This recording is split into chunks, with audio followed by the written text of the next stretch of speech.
Hey everyone, Jackie here with School Year.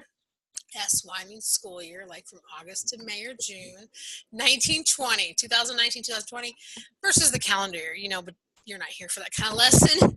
So if you're a parent of a child pre-K to college, this is something you'll probably learn real quick and easy. School year.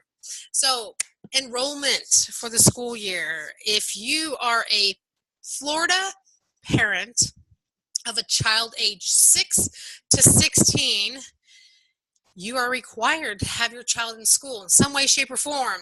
Home education, private, public, there's charters, there's brick and mortar, there's virtual, there is, unschooling, there is, deschooling. I don't know, there's so many options that you can do in Florida, and yes, legally, but the main requirement is annual attendance for children age 6 to 16, 6 by September 1st. Now, I have a daughter whose birthday is in September. So when she was 5, September 1st, she was entered into kindergarten. And then, of course, a couple weeks later, she turned 6. And she didn't like it. I didn't like it, actually, at first. She didn't really know when she was little. But I didn't like it because I was like, she's older than everybody. Everyone's just turning 5, and she was already 5 for a couple of weeks and then 6. But, she's now going to enter 9th grade, and I'm so glad that she is where she is, and I'm totally fine. She's fine. Everything's fine, and it all works out. Because I remember back in the day, I was trying to find a waiver. I was trying to find some kind of exception piece of paperwork, and I have gone all over the FLDOE website. Can't do it. So I will say this. If you are with a private school, I'm currently with a private umbrella. That's just meaning, they just kind of cover me. Private umbrella is not an official name for a school. That's just a coined phrase.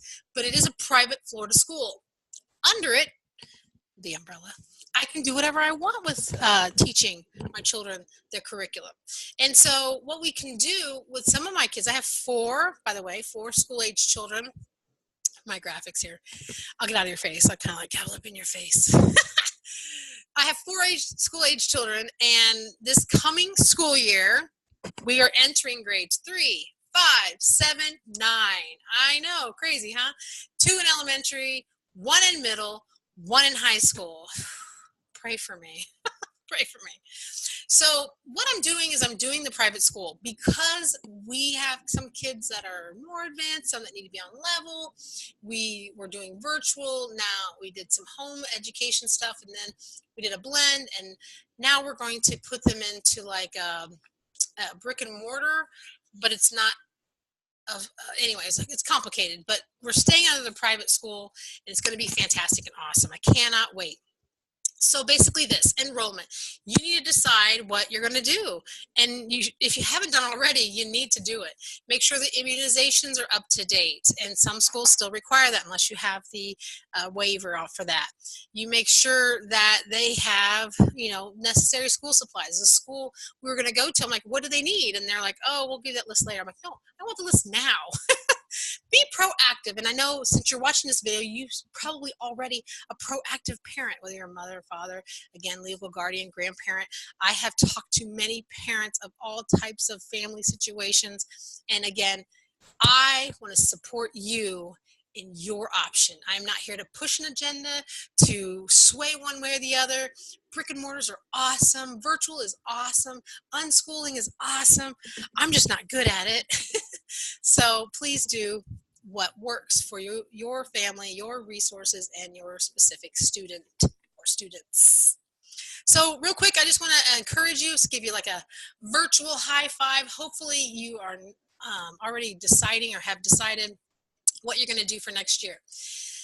This, I don't know if I'll do a separate video or what, but real quick, if you need online free school options, there are many, and I share those resources. There are, again, several private schools. Don't just think there's 1 or 2 or 3. There are several schools. And then your local area. Some people know how to go to other areas for their children. I would highly encourage you not to fake your address as grandma's address, and or where you don't live, where your driver's license, where's your driver's license address? And hopefully it's current to where you actually live.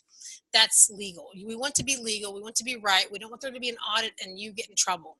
And that's what I'm about. So if you need help to find resources, I'm here for you. Otherwise, I'm just here to say, good job. You're an amazing parent. Parenting is difficult. It is an on-the-job learning situation, and we're all in this together.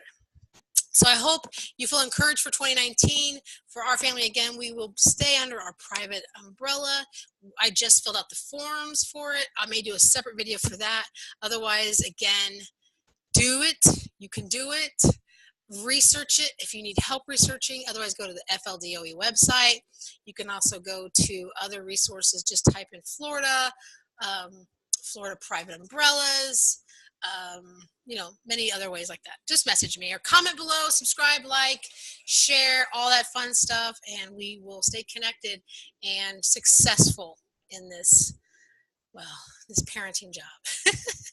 Thank you for tuning in. Bye.